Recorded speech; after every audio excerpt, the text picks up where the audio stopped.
July 11th, Justin Bieber did what every pop star does when their career feels like it's hanging by a thread.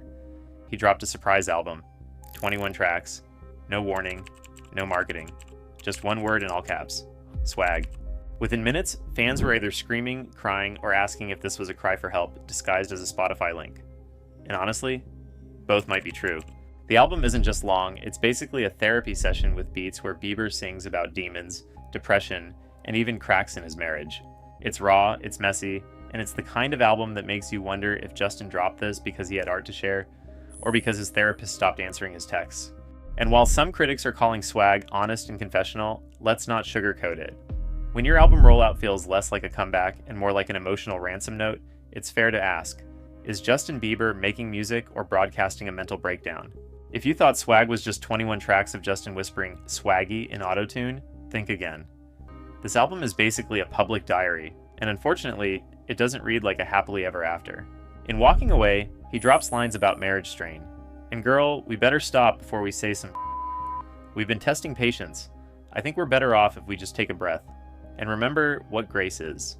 Then there's Therapy Session, a skit with Drewski, where Justin admits, that's been a tough thing for me recently, is feeling like I have had to go through a lot of my struggles as a human, as all of us do, really publicly, and so people are always asking if I'm okay, and that starts to really weigh on me. Drewski responds, because it's like when somebody keeps saying, why you crying? Why you crying? It's like, I'm not, but now I am. And look, honesty is good, vulnerability is important, but when your album lyrics read like red flags stitched together with a trap beat, clean 2-shot, please. Just. Thanks. Oh. you start to wonder if this is art or an open cry for help with a rhythm section. So how did the world react to Justin Bieber's midlife crisis mixtape disguised as an album? Well, it depends who you ask. On one side, you've got The New Yorker calling Swag a messy, improbable masterpiece, which is critic code for we don't know if it's good, but at least it's interesting. The Telegraph gave the album a 2 out of 5 stars, saying, Justin Bieber's most personal album yet, seems as confused and messy as he is. Bieber's surprise release is not the return of a pop titan. It's an uncomfortable and unfiltered cry for help. Meanwhile, fans were split right down the middle, with half of them saying things like, that Justin Bieber Swag album really timeless, real music, or I think Justin Bieber's swag is underrated. And the other half, Justin Bieber album Swag is a 4 out of 10, did not give me Michael Jackson vibes, it was cliche and boring. Or, Justin Bieber really said, swag, swag, swag on you, chilling by the fire while we eating fondue. Who sits by a fire and eats fondue?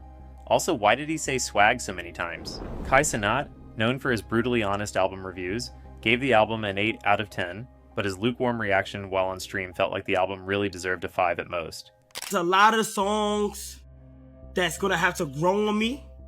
The more calming, the more soothing ones, for my personal preference. Anthony Fantano of The Needle Drop gave the album a strong 4 to light 5, saying, in my opinion, Swag is just a whole boatload of unrealized potential. He just can't seem to stick the landing and give us some serious follow-through. So is Swag a masterpiece? Depends on who you ask. Is it self-indulgent? Definitely.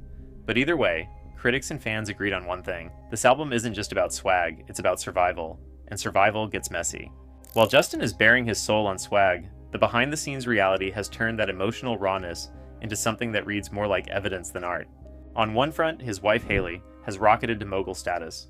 The sale of her skincare brand Rhode to ELF Beauty will reportedly net the company nearly $1 billion, and brands are hailing her as the new Kylie Jenner.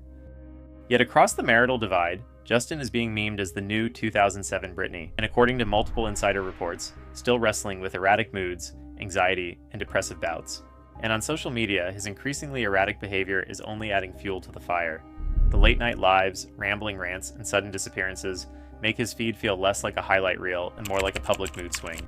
To make matters worse, his financial situation has become increasingly precarious even after selling his music catalog for $200 million to Hipgnosis Songs Capital, a sale that itself seemed forced.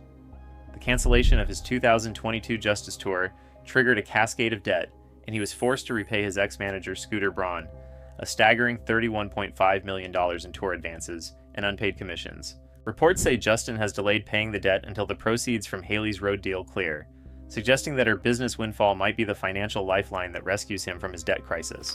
Then speculation swirled over Justin's early ties to Sean Diddy Combs. Videos from his teenage years resurfaced, but Bieber's camp has firmly denied any wrongdoing. A spokesperson stressed, although Justin is not among Sean Combs' victims, there are individuals who were genuinely harmed, aiming to keep the focus on the real survivors. However, amidst all the controversy, he still retains an air of bravado. It's not clocking to you. It's not clocking to you that I'm standing on business, is it? Desperately trying to make us believe he's regained his swag, and if the album swag is proof, that swag comes with a side of demons, doubt, and anxiety. Justin Bieber isn't the first pop star to blur the line between art and breakdown. In fact, he's just the latest recruit in Hollywood's favorite tradition, the public unraveling. Britney shaved her head and smashed a car window. Bieber shaved his head and dropped swag. Different methods, same energy. Kanye turned grief and loss into 808s and heartbreak. On release, the critical reception was very mixed. Fans, expecting another graduation or college dropout, were initially put off by the lack of rapping and heavy use of autotune. However, over time, it has become recognized as groundbreaking and one of Kanye's most influential projects. Amy Winehouse poured her demons into Back to Black, and the world applauded, while watching her self-destruct in real life. Justin is trying the exact same formula, and maybe, in a few years, everyone will come to realize just how ahead of its time swag really was. Maybe we're all simply too addicted to instant gratification to truly appreciate the greatness of an album that is meant to grow on us over time. It's always the same cycle. Fame too young leads to pressure cooker life, which leads to messy music, then onto tabloid spectacle, and then either redemption or total collapse. And Justin, right now, he's balanced somewhere between confessional genius and a man still fighting the same demons he's been singing about for the last decade. The difference? Back then, he had hits like Sorry to Hide Behind. Now all he's got is honesty, and a wife making far more money selling lip gloss than he does selling records. So is Justin Bieber officially in decline? Maybe. Or maybe swag is his turning point, the moment he stopped chasing Billboard hits and started just bleeding on the track. Either way, this isn't the polished, market-tested Bieber we grew up with. This is Bieber, unfiltered, unstable, and for better or worse, unforgettable. This video is for entertainment and commentary. Mental health is serious, and if you're struggling, get help. Also, please like and subscribe, or Justin might drop swag too, even swaggier, and none of us are emotionally prepared for that. While editing this video, Justin did actually drop swag too, and honestly, it's not even worth reviewing.